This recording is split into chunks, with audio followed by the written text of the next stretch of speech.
全部都係錢，全部都係錢。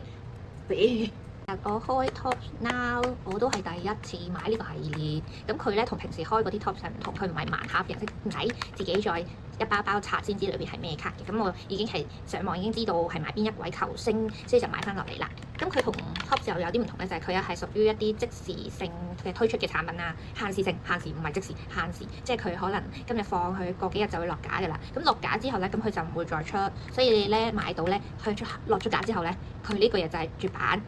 點解會係咁嘅設定呢？就係因為佢其實佢 Top Now 裏邊啲設計咧，都係記錄緊可能球季裡面一啲好即時性嘅 moment 啊，或者好重要嘅 moment，咁佢就 capture 咗記錄低。咁所以其實佢個熱度過咗咧，咁佢咧就會完啦，所以佢就有限時呢個概念。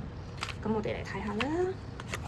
係啊，咁佢唔使盲盒嘅，佢已經係一 pair 咁，你全部都係 Cooper Flag。咁我見之前咧有人係抽到限號嘅，所以我就睇下我抽唔抽到啦。冇，係啦，我想講，同埋佢全部啲卡係一模一樣嘅，佢有陣時係可能會攝咗一張限號，即係好似有啲人會抽到，所以你冇嘅話，你就係咁多張都係一式一樣。咁佢似係冇啦，多一張都唔平嘅，要11個幾美金，80幾蚊一張，賭錢落海。我哋都有出一啲自家設計嘅 NBA 周邊產品，可以上我哋網站睇啊，網站喺 description box 嗰度又見到㗎啦，拜拜。